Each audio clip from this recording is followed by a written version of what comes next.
There are some things we like that we like more than we used to like them at one point. Welcome to Tabletop Shop.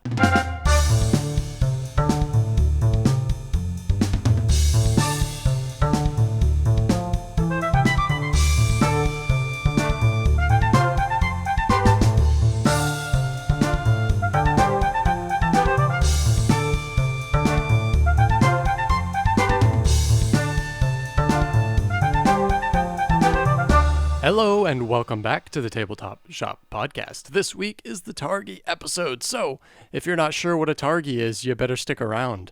And we're finally doing another list. This time, we're talking about games that have grown in our hearts. I'm one of your co-hosts, Nate Clark, and as always, seated halfway across the country from me is your other co-host, Mr. Cody Pennington. Cody, how's it going? Well, I'm realizing here, when I'm sitting here talking to you, I tend to like to fidget with things, and so I have to consciously not do like a clicker on a pen, because Oh, okay. Yeah, this, I this can hear isn't that. good for podcasts. Yeah, and I was about to grab like a hacky sack and start like juggling it or something, but then you start getting this sound. So all that to say, I'm a little bit distracted right now. How are you doing, man? It's funny because I'm thinking also like my tendencies. I don't fidget with things, but I gesture a lot. So I use my hands when I'm talking a lot while we're doing a podcast, which is weird because I don't do that like in person so much. But I feel like That is weird. it's really weird, isn't it? If you started doing that in person, I'd be like, dude, are you having a stroke? Like, put your hands down. Stop. Yeah, but I'm like way over exaggerating these gestures, so kind of funny. Cody, question for you: Yeah, man. what would a $10,000 board game look like? All right, a board game comes out and it retails at 10 grand. Validate that, justify that Okay. to the best of your ability. Immediately, I'm thinking of two things. One, it is like there is only one copy of the game. It's just a regular old game, but it's okay. like a super special collector's. Option two, it's like it's a massive box, and it's basically a kit to just assemble your own escape room inside your home. How about that? So it's not a board game then. I mean, that's an Okay, escape that's a good room. point. That's a build your own escape room. $10,000 board game. Yeah. Good I mean, I'm golly. thinking like it comes in a metal chest, it's got like silver components, stuff like that. The chest itself is digital. How about that? Ooh, here we go, Nate. The chest itself, it's digital, but it has multiple compartments, all locked with different interesting combination locks. So it's almost like an unlockable and sort of a legacy game. So let's say you complete some sort of achievement, and now you're supposed to open the next box. Instead, it like reveals the code to unlock the next box. So you can't just cheat and open it early. But what? Why? What? I don't know, man. Why is that a $10,000 thing? Well, Is because there a then game in it? All the money would go into just making secure digital boxes. I'm trying to think of ways to spend all the money, dude. Okay. It's a hologram. That'd be cool. Oh, a hologram board game, dude. Like the whatever it is in Star Wars. There you go. That could be a Like $10,000 idea. The weird space chests. Yeah, I thing? forget what it's called, but yeah. That'd be pretty dope. We're on to something. Let's start selling $10,000 games. I'm sure we'll just grab the community because everybody has $10,000 to spend. Sometimes it feels like people do when you look at all the Kickstarters people buy, and I'm like, I don't do that, but these people Yeah. do that. How They do you must do have this? 10 grand to spend on board You paid games. $150 for the deluxe edition of Fantasy Realms. Like what? Fantasy Realms. Alrighty. Let's talk about what we played this week. Now, I'm sick and tired of saying this, Cody, but this time I really mean it. I 100% mean it. I am gonna All right. blaze. All right, I am gonna blaze through it. Okay. And Editing through the last few episodes, we have said this like every time for like Here's at the least the thing. last 3 episodes. Here's the thing: the games I played this week aren't that interesting, so it might be easier. All right. Okay. So we're gonna start off with Village Rails. Timing you. This it has a very basic card drafting mechanism, and then you are playing these cards into a grid. They all have little train tracks on them, and then you're scoring stuff basically. So all the cards you're drafting have different symbols. The symbols score differently. Where you place them in your grid is going to affect how they score, and then you have like special scoring modifier cards that you can add to the perimeter of your board. That's all it is. It's a very straightforward concept that I thought I was really going to enjoy.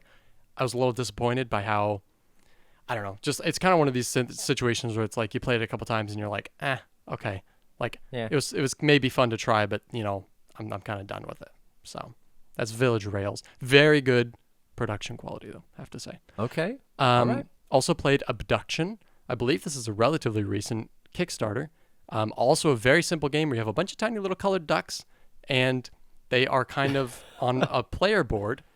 And basically, all you're doing on your turn, there's a bunch of public like pattern goals, and you're trying to, using some action cards in your hand, manipulating the ducks on your board to achieve one of those patterns, and then you get to score it if you achieve it.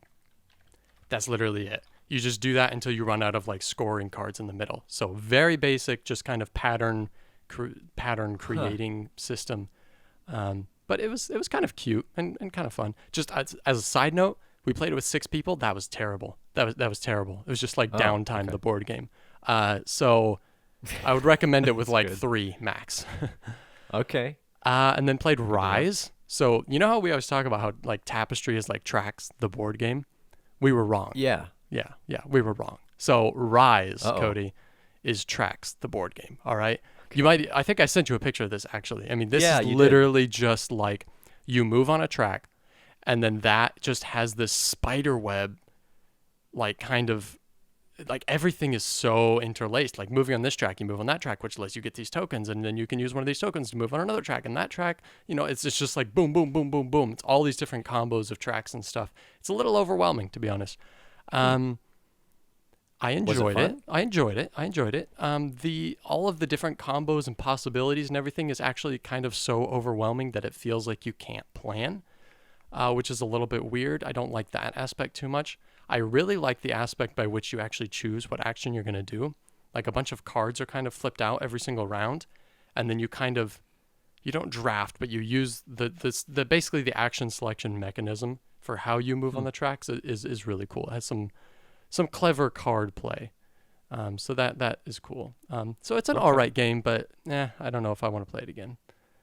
And last but not least, got Lost Ruins of Arnak, another play. Really? Okay? So here's the thing. So I haven't played this since we played it, which was like right after it came out. I don't know, whenever you bought it. The game did not stick with me at all. Like, I don't know if I just didn't have a good play of it. We only ever played it once. I was kind of like, meh. It fell off my list, like my top 100, maybe even 2 years ago now, but definitely last year, 2023, it wasn't on my list, I think. But played it again because I was like, I'll give it another shot, and played it with the Leaders expansion, which adds some variety. It's definitely a small expansion. It's basically just like adding asymmetrical player powers to Arnak. It doesn't really add anything else. Okay. But they are fun. It was like my guy had 3 workers instead of 2, and he had another kind of special ability that he could trigger an assistant. Anna's was she only had 1 character. Well, she only had 1 worker instead of 2. But then she had ways by which she can move that worker around to multiple different spots on the board. And so there's like 5 or 6 different leaders that you could potentially be that all have their own little twist. So yeah, that's an fun. expansion I've been meaning to get. So that's good to hear. If it 100%. You like Arnak. I think it's 100% a must get because it adds a little bit of variety, but it's not making things more complex. It's just making things more interesting. But it's a small thing, So would recommend it. And that's it. There's another. I feel like another expansion that just came out. I have Expeditions in my head, but I don't know if that's actually what it's called. There's one called, I'm looking at it now, The Missing Expedition. That's not what I was thinking of, that was though. close. Oh, maybe, no, Isle of Cats just came out with another one. Maybe that's what I'm thinking. Totally different games. Yes, they are. But they're 2 of the games that I've had expansions written down for a while to get. Okay. But anyway, okay, Nate, hey, you did pretty good. You started at the 428 mark, and it's like now 9:15. So that's pretty good for 4 games. It's like a minute per game. Awesome. All right. I have played no new games since we have spoken. I do have one thing to talk about. Okay. But here's the thing. You know I'm running a new YouTube channel now. Yeah. That's basically been taking like the brunt of my time because I'm doing at least 2 videos a week along with a short for every single day. Well, hey, another shout out, by the way, Rui Boss, right? RUIBOSS, Cody's new comedy channel and also World War II history channel at the same time. Pretty much at this point. I mean, that's how it's growing, is just World War II shorts.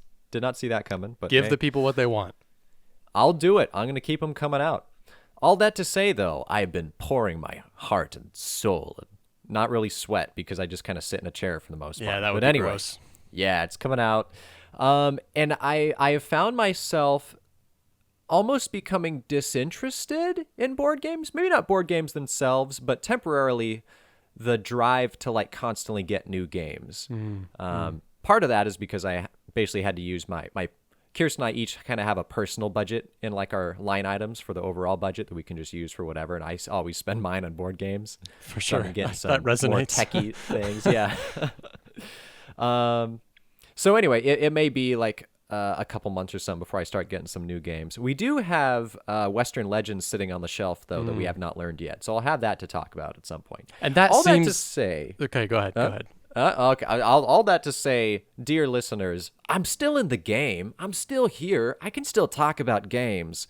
I'm just going to apologize in advance if I don't have any new interesting games to talk about. I don't think you're breaking anybody's heart. I don't think anybody's That's quitting good. the podcast over that. I do want to say, though, that Western Legends is probably, from what I know, a game that could see quite a few plays anyways, like that could be a game that it's like, I don't need to get a new game for a while. You've got Western Legends that you can go back to again and again, I would assume. So, because it's a sandboxy game, right? Yes, that's the idea, is you can do a lot. I am a little bit hesitant or uncertain if we're going to get a little bored with it, because it sounds like because it's a sandbox game, it's better if you have like 3 or 4 players, maybe not as good with 2, because you can actually align and become either an outlaw or like a deputy and try to arrest players of the opposite side. So I don't know what that dynamic's going to look like with 2 people. But anyway, but we are also sitting on, we played Carnegie recently. There was Evacuation, Nucleum, and those are pretty fun. We need to get some more plays into those. Yeah. But now I will finally officially, so my time starts now, Nate. Now it begins here at 12:06. Okay, sure. We had a couple friends over last night, and we played another round of Sherlock Holmes Consulting Detective. Oh, wow, okay. Have you only played one? I played of one those? very disappointing round of Sherlock Holmes. Okay, we did Consulting terrible, Detective. didn't we? Yeah, it was rough. Yeah, it's hard to do. This was our third one at this point. There's 10 cases, and you go chronologically through the cases, and it's pretty fun. Obviously, the case itself is not going to be any different functionally than how the other cases were. Right. But I don't think I've talked about this at all on the podcast. No. So, ladies and gents, JDs and Lents, the Sherlock Holmes Consulting Detective game. This has been around for a while. It came out in like 1980 something. Whoa, really? Not Not the let me get version the you exact have, date here. anyways. No, obviously this is a more recent print. Sherlock Holmes Consulting Detective, 1982 is when it was made. Like before the modern era of gaming. Definitely. Was even a twinkling in the eye of Klaus Tuber. But what I love about the game, even though it's hard and it's tough, is this isn't so much a game as it's literally just, here's some newspaper clippings, here's a map of London, here's a directory of London where you can look up any name and see where they live, and then you get some case notes, and then you decide which leads you want to try exploring on the case. You say, okay, the victim of the crime, this, we can figure out where their house was, and then find that as one of the leads in your little clue book, and then you can go and read a description of what you find there. So there's a whole bunch of narrative work that the creators had to go through, kind of like a choose your own adventure game, where you know that the person who wrote the book had to write through every single possible outcome that you might go to, kind of like that, but in such a way that it lets you just try to solve the case. And it's quite fun. I'm sorry that your experience, Nate, was disappointing. Here's the thing is I'm also remarkably, just absolutely fascinatingly awful at anything deduction related. And so I always lose at like any kind of social deduction game, generally, unless it's like Werewolf, but there's so much luck in something like Werewolf, so it doesn't really count. Anything like that, like Chronicles of Crime, awful. I was terrible at it. I think I just don't have the mind for it. If I watch a movie like Sherlock, for example, or anything like that where there's a mystery, I will always be the last person in the room to figure out what's going on before it happens, and most of the time I won't. So sure. It's just not me, So I think also that kind of game is just not ever going to be one that I really enjoy. So Yeah, I think there's some advantages to this game because lots of movies that are like the whodunits, they purposefully put in all these characters that are kind of misleading. So it's like they're trying to confuse you as the viewer. So it's I Yeah. feel like a little bit harder to really figure out what's going on. Whereas this, if you just follow the clues wherever you want to go, they tend to be a little more straightforward. But besides that, I also suck at social deduction games. How do you feel about Citadels? Well, I mean, I like Citadels. I mean, and that's kind of, there's a little bit of a mind game going on with, Yeah, what it's barely a what social role. deduction game. Yeah, I mean, it's not a social deduction game. It's a game with a social deduction aspect, right? So, Yeah. yeah. Do you have any interest in Mission Red Planet? I do, definitely. I do. I've just heard it's not great at 2, and that's been the one Okay. thing that has kept me from purchasing that game because I've looked at it multiple times. It's Bruno Catala. It seems like a really cool design, but just the fact that I've heard that it's not great with 2 is what's pushed me kind of off of it. Huh. So, Is this why people have kids? So you have always at least a 3 or 4 game group size? I have to say, I mean, the thoughts crossed my mind, like, is this why I want to? Is this my motivation? And you know what, Cody, I can't honestly say where I stand on that right now, but it is a perk, All right. I think. Hey, that's fine. Tax benefits, game benefits, it's great. Yeah, yeah. All right, we better get on to our game of the week, Cody. Let's do it.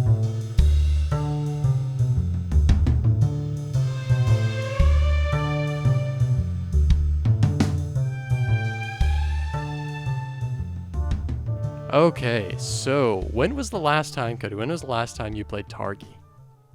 I've only played it twice in my life. The Wow. first was once you introduced it to me, which surely probably at least 3 years ago now. So you right? like it so much that you bought it and played it all one time. In my defense, we don't play games super frequently. And you have a lot to pick nowadays. from at this Yeah, point. we do. So we try to prioritize our picks. But the other time I played it was after we bought it, and that was probably 4 months ago, so a little more recent.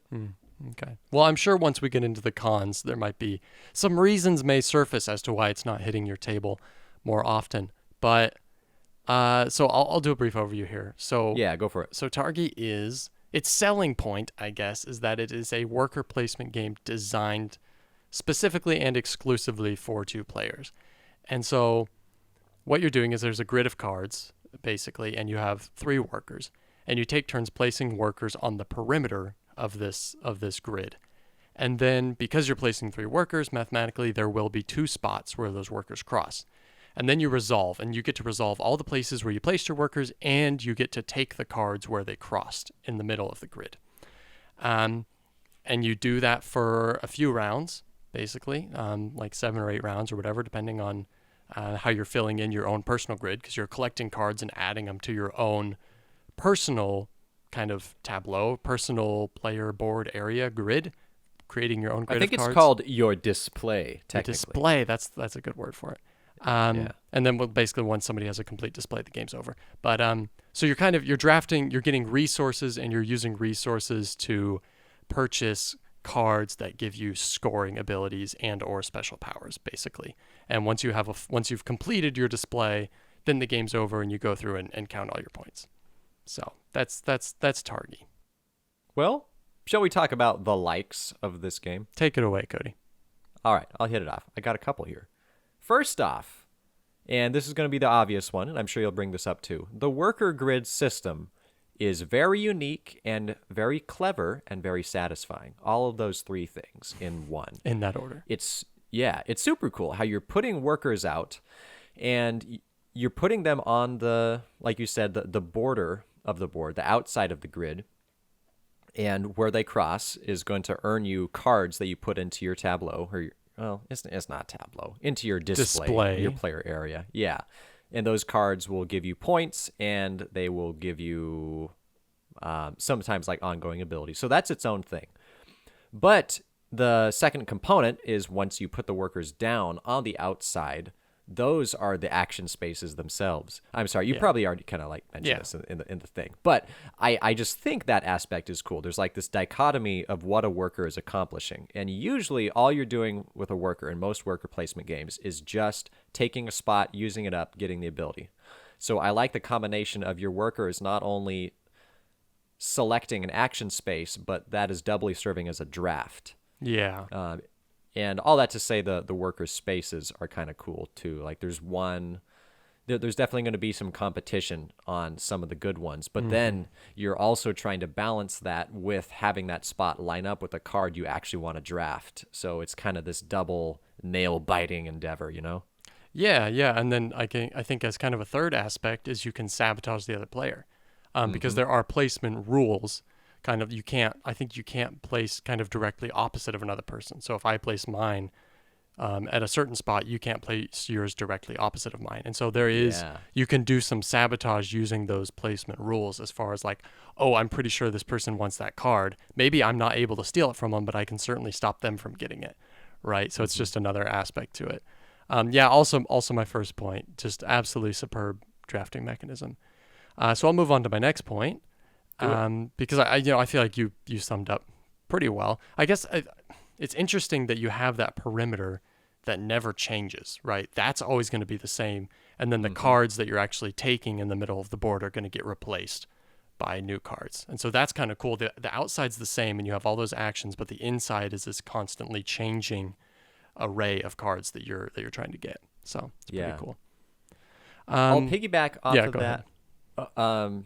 This isn't my second point, but the only way that the perimeter does change is there's this robber fella who activates raids every now and then That's that you have right, to be yeah. prepared for. But he blocks a spot because each turn or each round he progresses around the board slowly, and so it will occupy certain selections throughout the game, which is cool.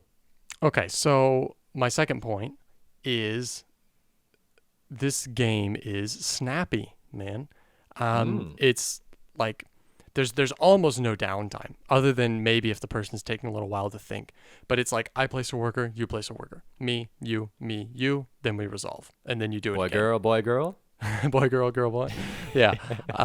You're there just it's just like boom, boom, boom, boom, boom, and then you take your stuff off, you take the cards you got, you put things in your display, whatever, and then you do it again.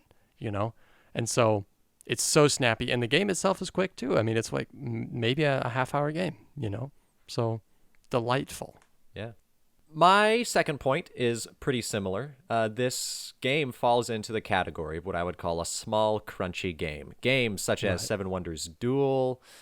Akrotiri is a little bit bigger, perhaps, but it's still a big game in a small box. Small box, yeah. Yeah. Cave versus Cave, a couple games like that. Splendor Duel, maybe. And I like that experience. I like that it is just that little tiny square, and you pull a lot of game out of it.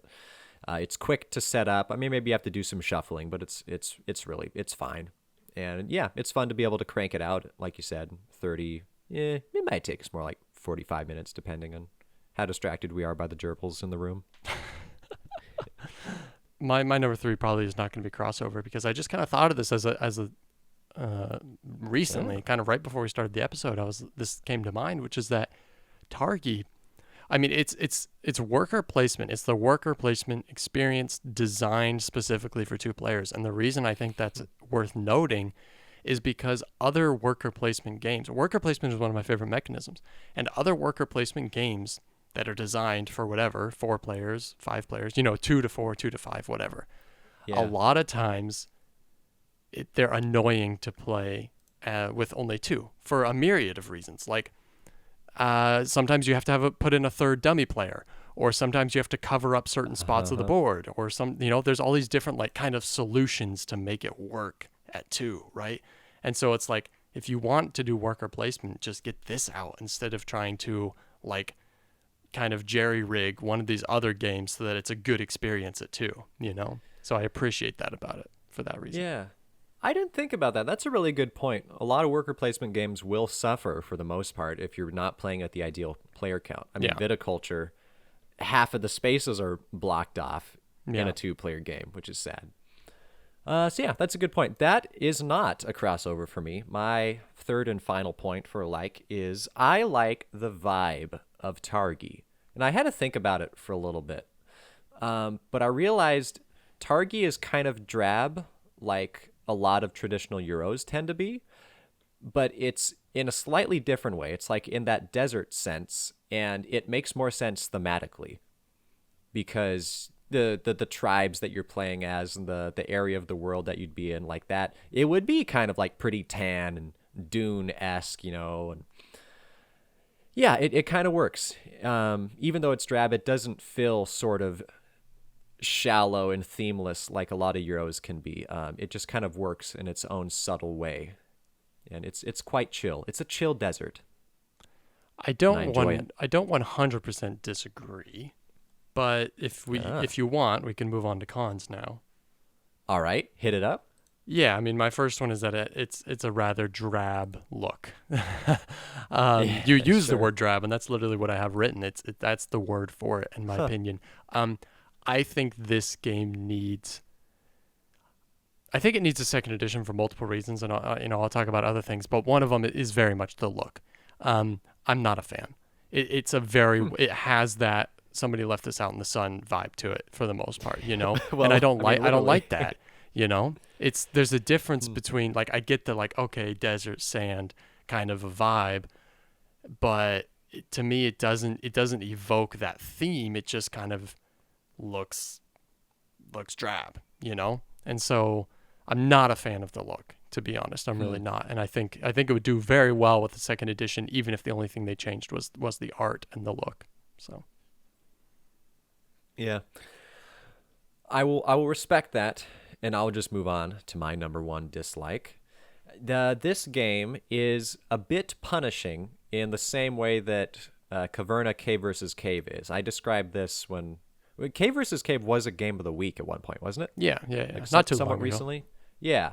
And a point I made there is that I think Cave versus Cave suffers a little bit from, since you have a limited amount of turns, and each of those turns kind of earns you a certain amount of points based off of the slots that you have available.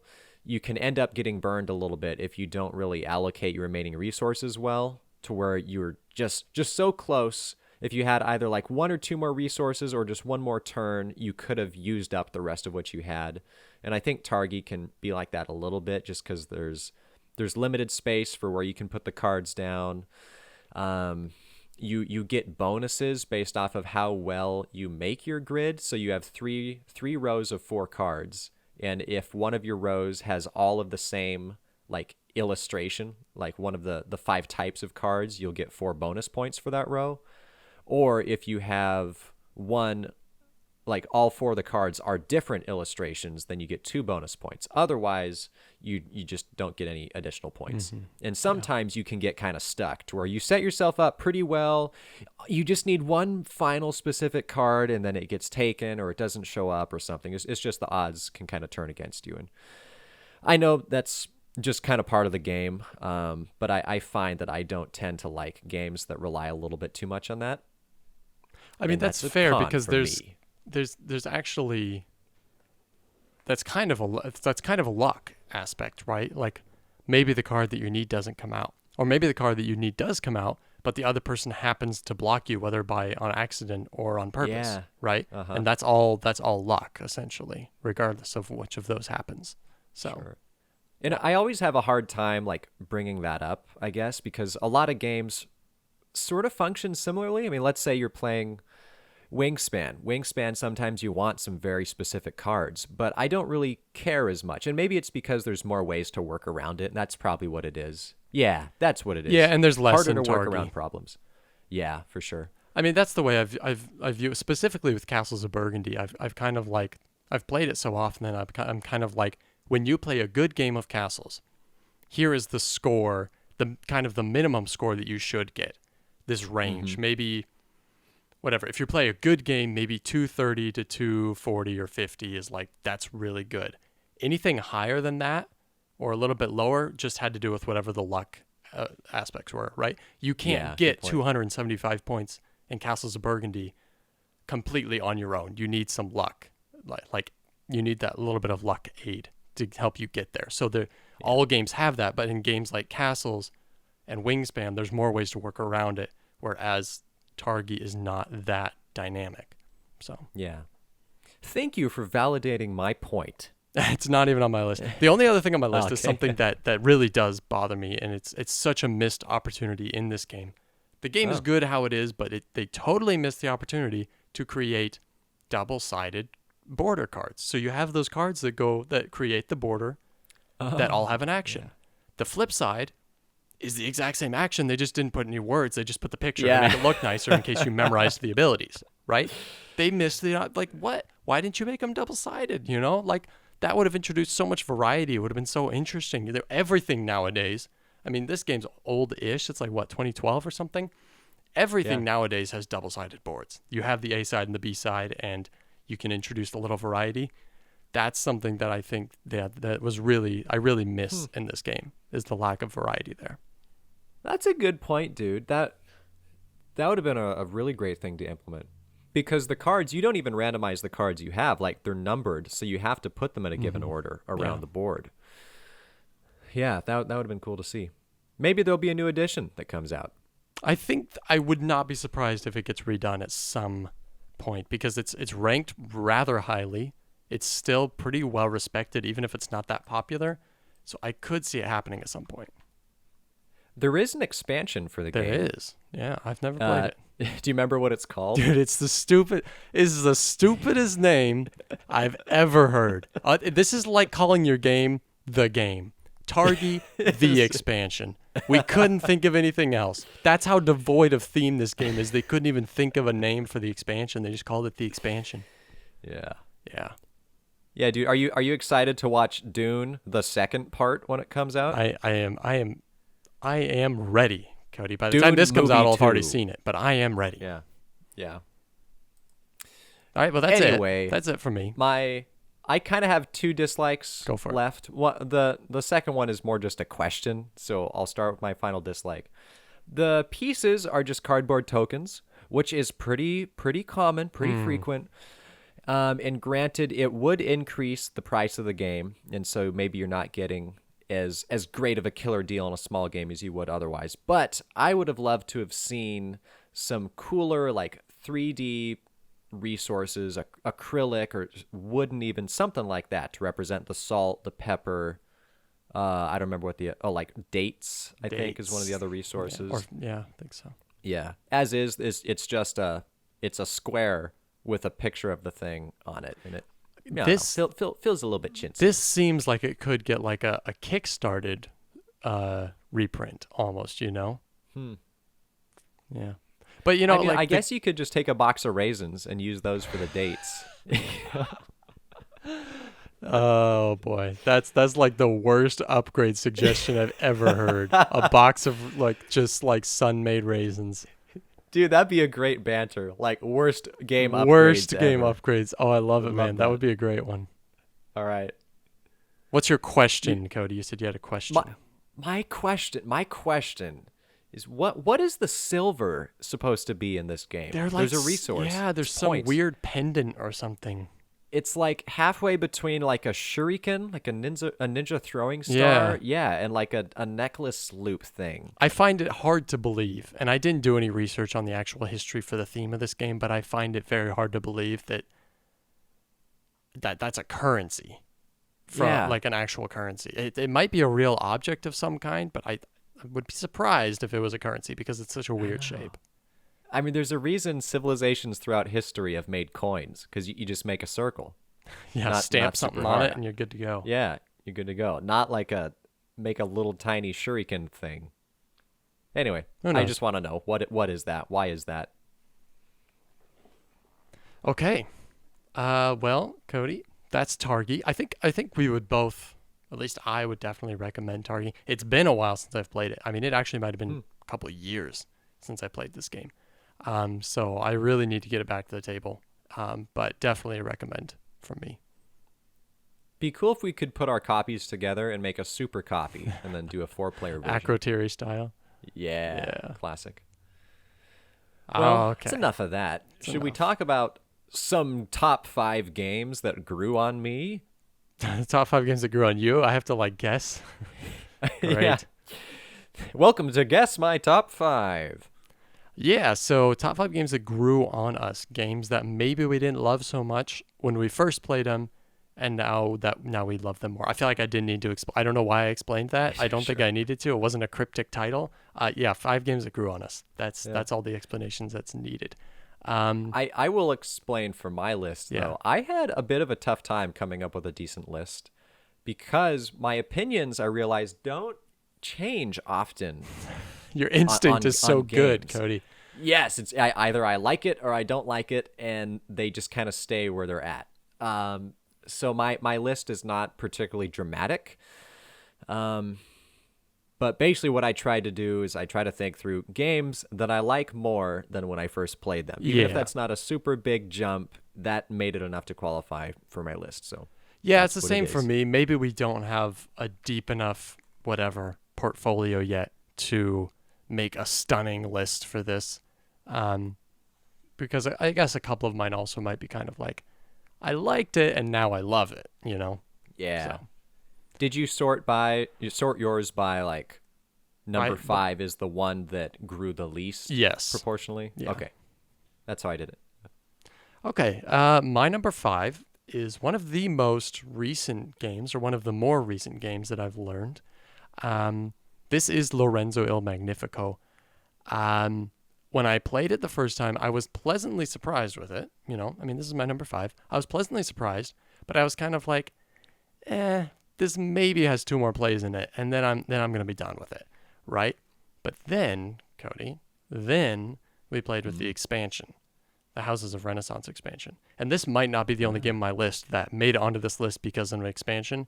That expansion totally changed the game for me. It went from a game where I was like, good design, might play it a couple more times, to one of my favorite games. So, wow, that expansion totally radicalized the game experience for me. It took a good game and made it really just phenomenal. So, yeah, All right. Lorenzo El Magnifico. And that's a recent play for you, right? Yeah, within the past couple months, I think. Okay, that's what I thought. Yeah. Yeah, I still don't, I cannot picture what it's about at all. I know you've explained It's it about before, I've nothing, seen Cody. It's pictures of about it. nothing. It is like the prototype typical themeless Euro. All right, that's why Yeah. then. Okay, my number 5 is a game that Kirsten likes more than me, and that is probably why it grew on me. It's Honey Buzz. When I first played it, I think I just wasn't super impressed by it. I'm not sure exactly what I was expecting out of it, but it didn't quite meet expectations. But since Kirsten likes it so much, we've played it a few more times since then, and it has grown on me a little bit. I'm still not like overly thrilled about it, but I've come to appreciate its I have a question. its action system. Yeah, Honey Buzz versus Apiary. Honey Buzz. Wow. Okay, that was quick. All right. Is it just because Yeah. you were so let down by Apiary? I think so, but at the same time, even not really thinking about it, I'd probably still go Honey Buzz because Apiary didn't feel particularly new with anything. It was just kind of a smattering of various Euro tactics put together with a theme that doesn't really make much sense. Honey Buzz, it makes a little bit more thematic sense. And probably the main thing going for it is how you do actions. So you're drafting those action tiles, right? And you're building your little hive. Yeah. But you don't activate the action like on a given round. Like there's not like a certain segment of the round that you activate everything, or you don't even activate it as soon as you get it. It's as soon as you have created a specific shape and you've made an empty void surrounded by all these tokens, then you activate everything that it touches. And I think that's really cool. It has a very similar vibe to the action, how the actions work in Heaven and Ale, and both of those games I think are benefited by repeat Yeah. plays. Where while you're playing the game the first time, you're really kind of struggling and starting to see, okay, how do I really do this efficiently? You know. So. Yeah, 100%. All right. My number 4 is a very different game from my number 5. This is a 2-player only card game from Mr. Reiner Knizia. This is Lost Cities, a game that was underwhelming on the first play. Like it was clever, but it was kind of like, just a little bit not that interesting, you know? And this, I think I played this when I was first starting to get into board games, and I was like, so many cool games with great themes, and then this, you know?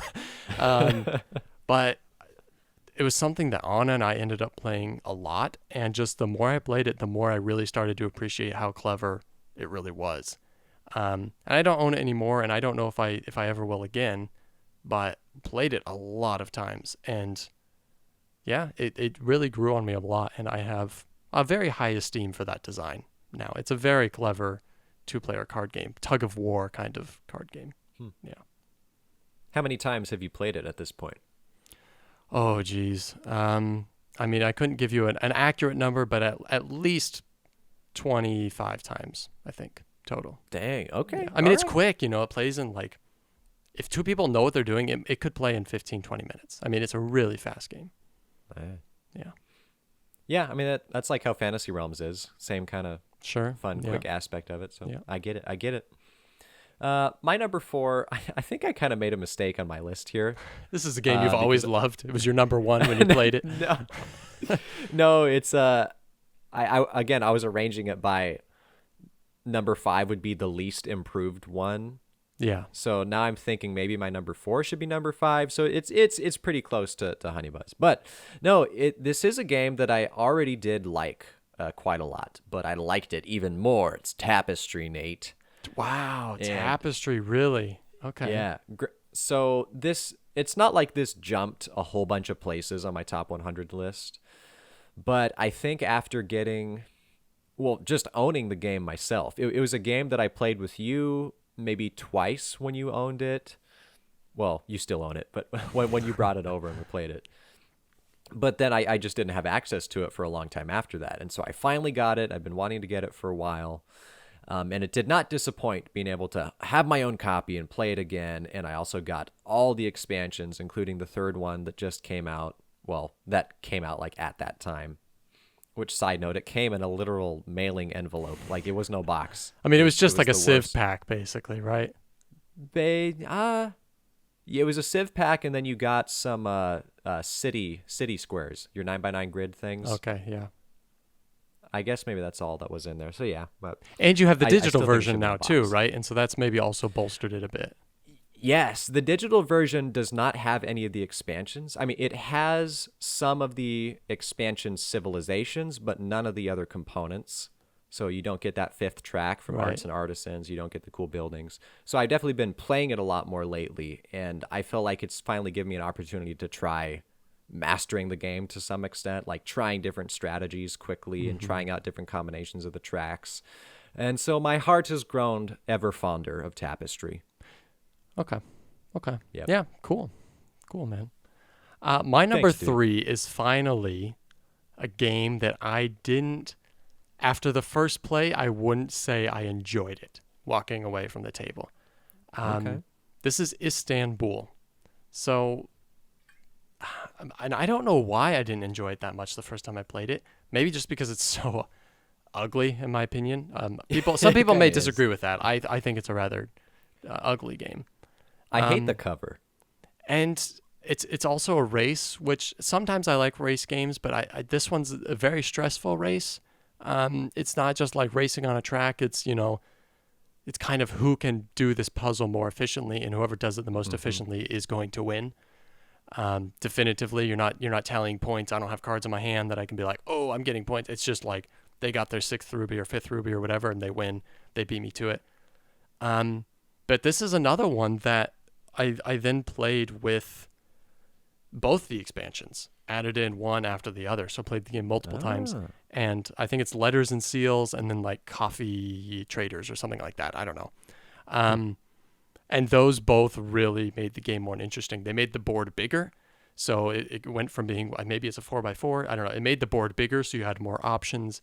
And it just added in more interesting components. The letters and the coffee and all this stuff made it a lot more interesting. And I think I also started to appreciate the stress of the race more, where you really, as it starts to get close and a couple people have 3 or 4 or whatever, you really start to feel that tension. I guess the downside is that if you only have 2 and somebody has like 4, you're just like phoning it in. You're like, okay, well, I'm not going to win. So that's a downside to a game like Istanbul. But I think with the expansions tossed in, it really beefed the game up for me. I ended up liking it a lot more. So I would say with a game like Istanbul, if somebody's waffling on whether or not they should get it, I would even say go all in and get the big box, because I think that's both Okay. expansions included, and they're good. They're good. So That's kind of a fun situation for me because I have the app for it, and that's where I finally was able to play it. So if I decide I do physically want to own it, I could just get the big box. yeah. If you enjoy it, then I would recommend just doing that if you ever get a physical copy. Yeah.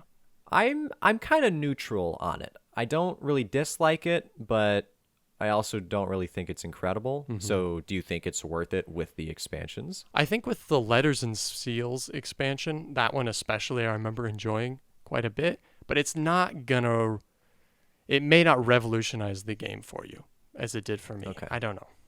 I don't want to be responsible for you making that purchase and then regretting it. So Sure. I know Kirsten's interested in it, so that might add a little more incentive to try it out. Okay, my number 3. This is a game, once again, like Tapestry. I already enjoyed before. Then I played it with some expansions, and it soared in my heart. This is another game that you introduced me to, that I finally acquired You're for welcome. myself. Yep, thank you, dude. In like the last year. is this And Dune not, Imperium? no.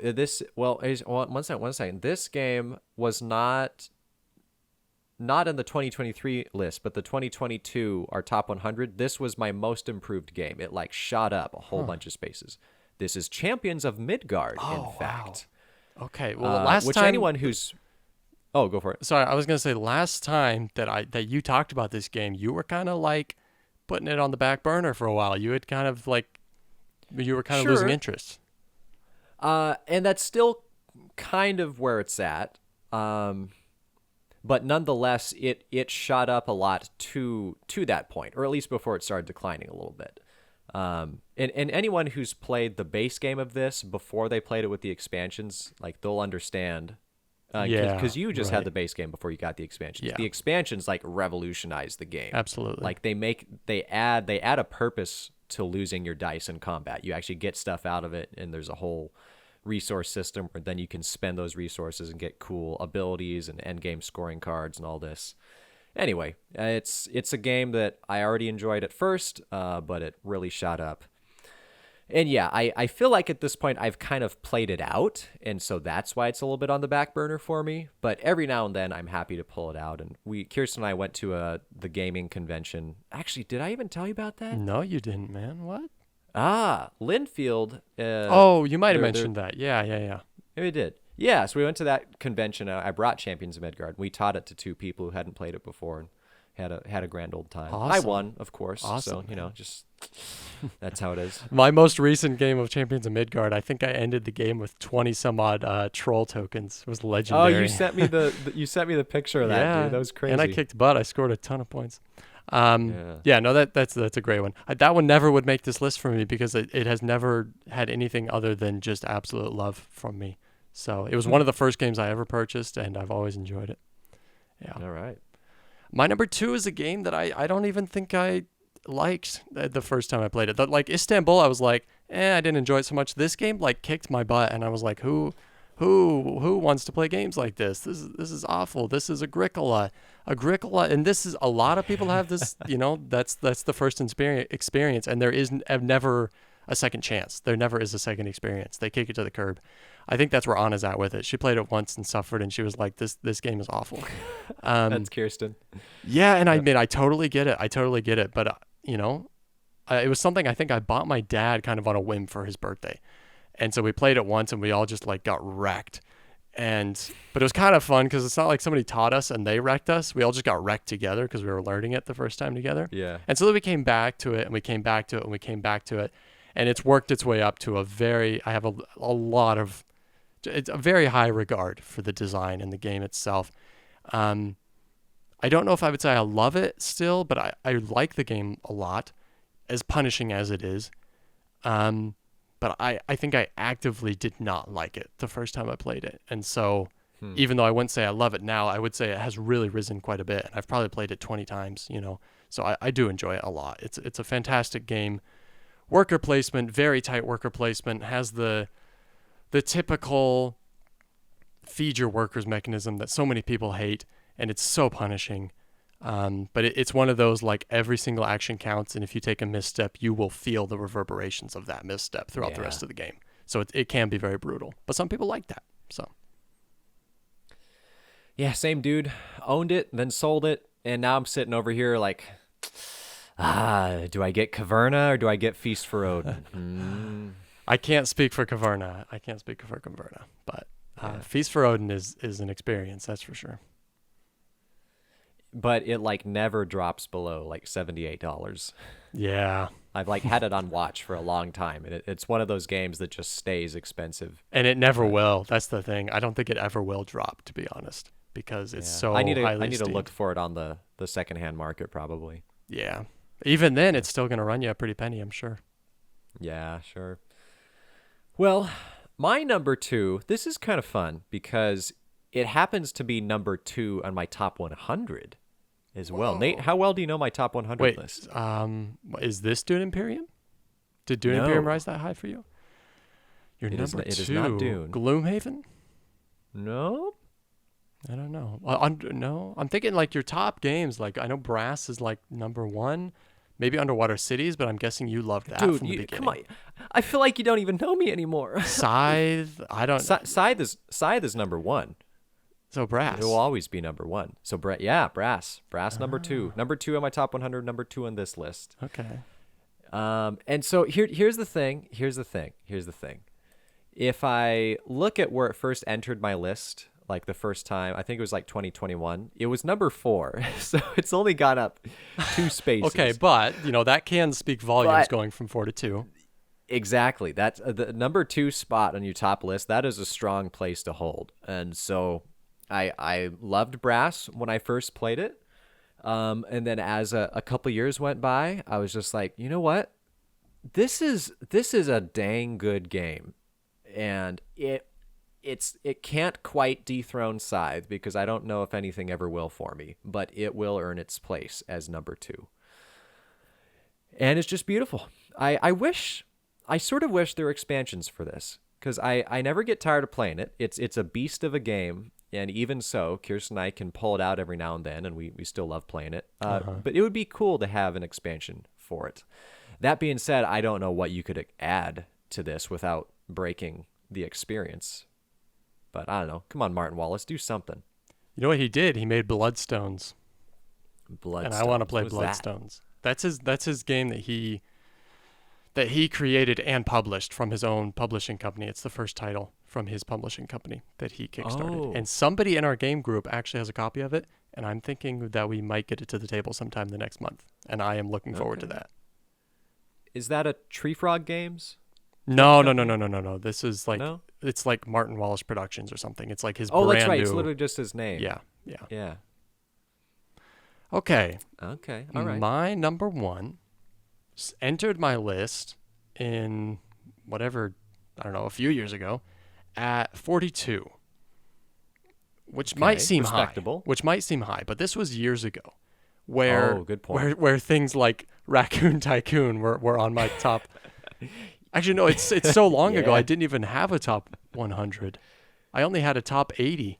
That's how few games I've played. So this being 42 really means We nothing. were such amateurs. We hadn't even played 100 games. Yeah, man. Like, I mean, Stratego was on my top 100 back then. So, so it's risen a lot, though. I mean, this is a game I truly love now. It's a game that you taught me, and it's another 2-player game. This is Seven Wonders Duel. The first time that you and I played this together, I don't know, for some reason I missed the beauty of it that first time. And we didn't play it again, I don't think. And then I was randomly gifted it last year. And this was when Anna and I were kind of traveling and we didn't really have a lot with us, so we ended up playing it often, very often. And I just loved it more with every single play. Ended up getting the Pantheon expansion, which I think is fantastic.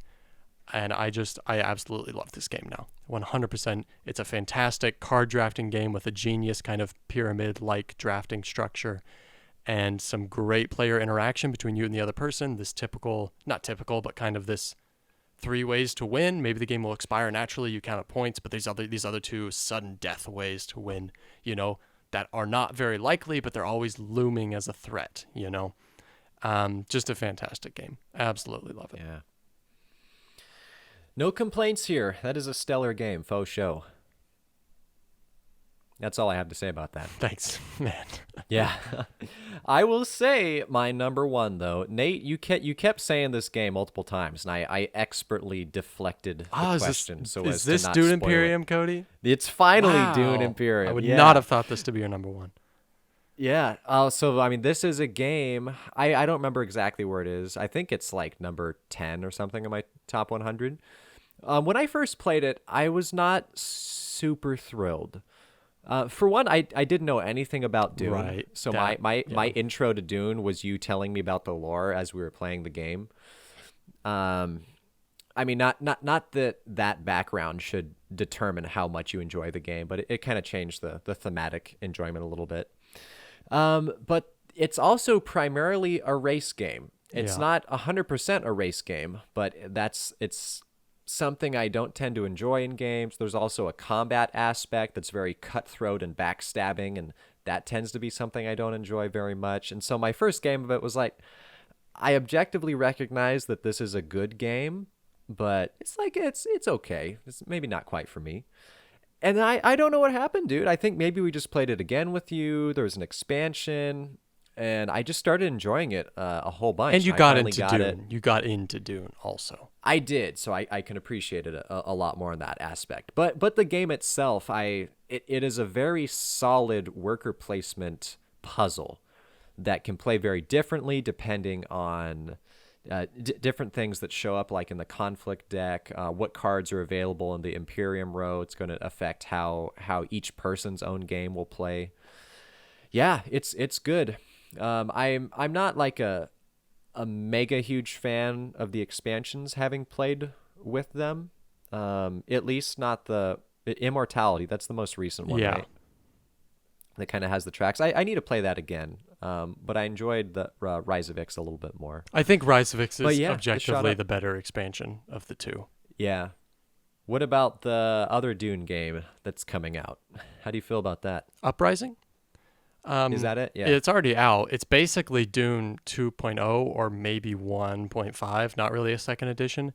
Okay. But from what I'm seeing, like if somebody wants to get Dune, that's the version to get. It's the updated version that's cleaner than like Dune, the base version of Dune.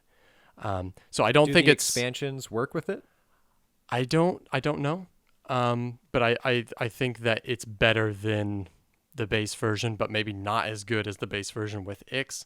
And so I'm not sure if the expansions are compatible with it or not. But it got a lot of flack for maybe being kind of a cash grab. And I think maybe there's some truth to that, but also I think it is still a cleaner version of base Dune. So yeah, I feel like I can see both sides, because obviously the gut reaction is the game already exists. Why did you just retheme it and re-release it? But as a perfectionist myself, if I made a game that I enjoyed, and then after it came out, I had maybe some second thoughts or some more playtesting or something, I was like, oh man, I kind of want to tweak this. It wouldn't really work to release this as an expansion. I could maybe see if it is a designer pushed idea of like, I want to remaster this game and present it how it should be.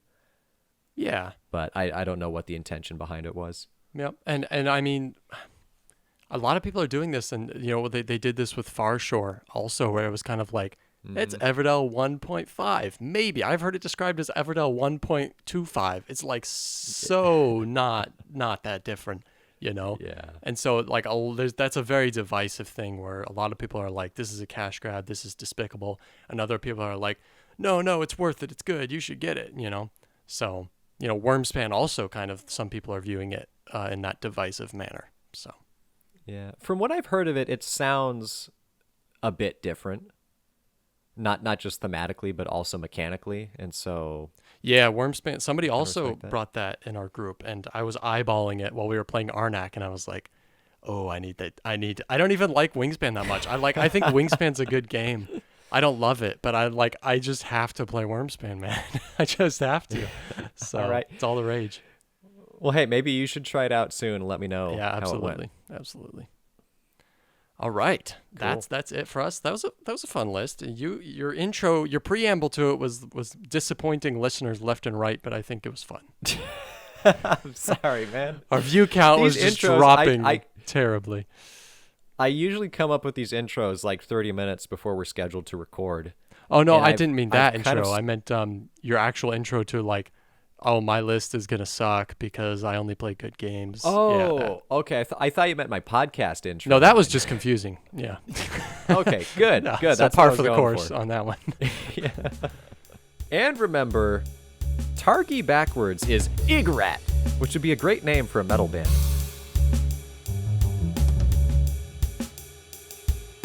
Hello, you have found the outro section. Now join us for some introspection about the outro section. Outro section introspection. I love it. I also love that the famed Cody Russian voice is making its debut on the podcast. No, maybe you've used it before. No, there was you did like best moments of the Oh, it first was year. there. You did a few and one of them, accents. Brothaniel, the men of the Yeah, and you mocked Shem Phillips. Yeah, good times. I didn't mock him. I honored him. Shem Phillips, let us know in the comments if you felt honored or degraded. Yeah, because we know you listen.